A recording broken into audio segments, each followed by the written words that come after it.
Good afternoon mga kalakad. Andito na naman tayo sa ating farm dito sa likod bahay. Makikita nyo, ito pinapakita ko nga itong mga mais natin. Hanggang balikat na Hanggang balikat na po yung katataas nila. Napakadaling lumaki itong mga mais dito, pero makapansin-pansin dito sa banda rito na may mga may mga uod na sumisira dito sa may dahon ng ating mais dito. Yan mga kalakad Pero ang kagandahan nito, hindi namang sinisira itong pinaka dahon dito sa tuktok. Kumbaga etong mga dahon lang yung mga kinakain nila dito sa baba. Hindi naman nasisira dito, napuputol. Kasi yung mga ibang mga uod noon napuputol dito, yun hindi na makalaki kasi mapuputol doon Pero ito sa mga uod na ito, hindi naman nila sinisira doon.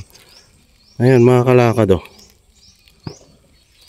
ang tataas na nila at nakitang-kita na naman na maganda yung kulay ng ating mais, verdant. Tamang-tama lang ito. Hindi naman verdant na verdant, pero yan ang ideal din mga kalakad. So papalipas pa tayo ng mga ilang buwan o ilang weeks. Ito, masa flowering stage na mga kalakad. Ayan, napakaganda na mga kalakad tong mais natin dito. So masaya tayo na pinapasyalan kahit dyan sa kabila Ayan mga kalakad.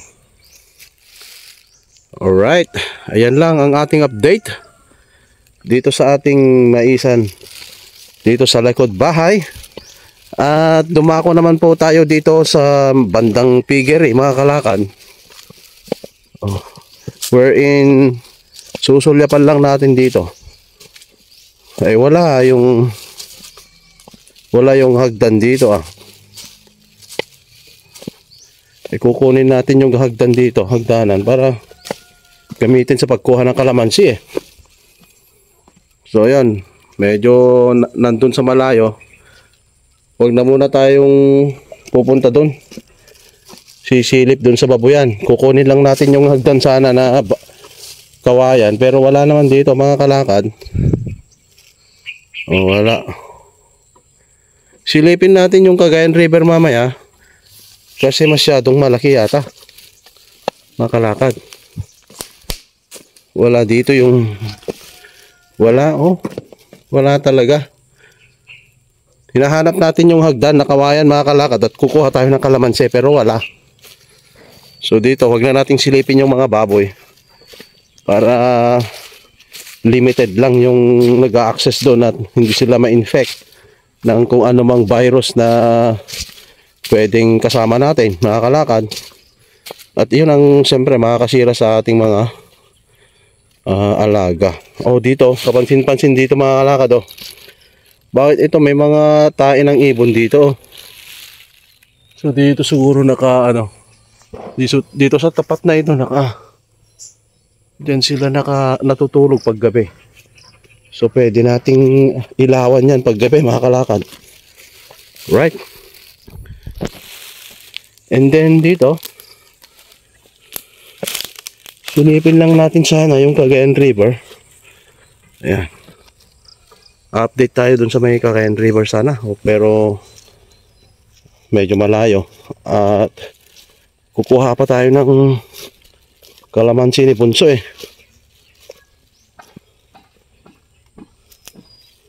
Kailangan niya magkalamansi na wala naman dito yung hagdan. Yan mga kalakad kapansin-pansin dito sa banda rito, yung nasisilungan. Walang yung tanim itong banda rito wala maliliit. Sayang. So dapat ito matanggal tong mga nakaharang dito mga kahoy may mga malalaking kahoy diyan. Kasi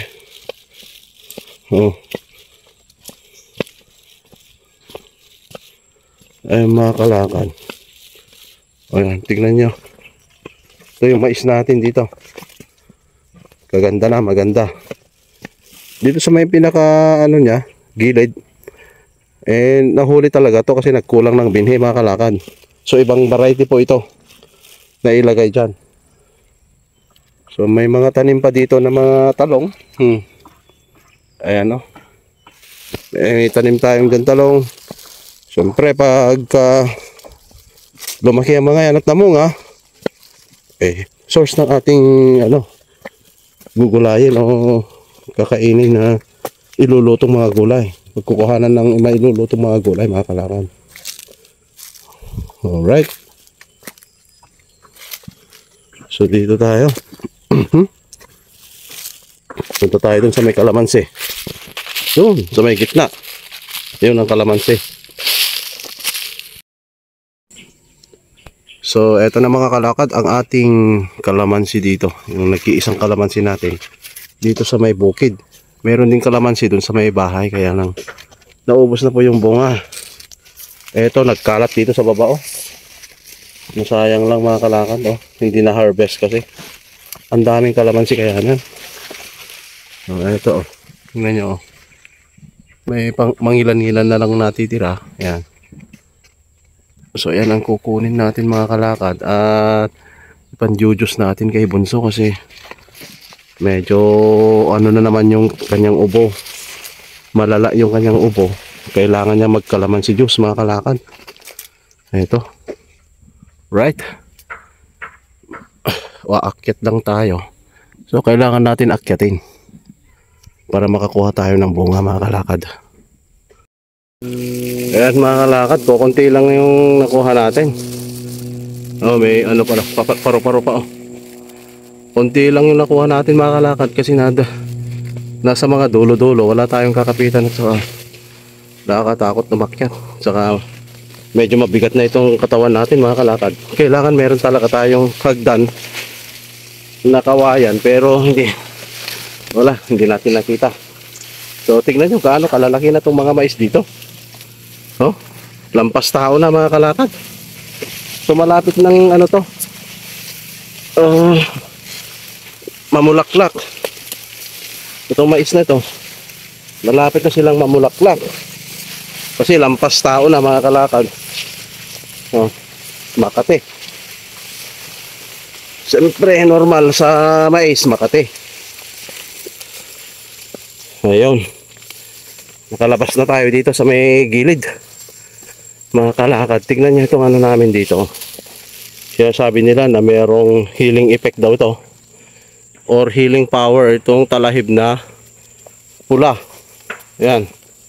Talahib na pula mga kalakad. At yan, gustong gusto rin ng mga kalabaw at saka kambing na kainin yan. Kaya kung mapapansin nyo dun oh. Ayan oh. May pinagkainan sila doon. Aha.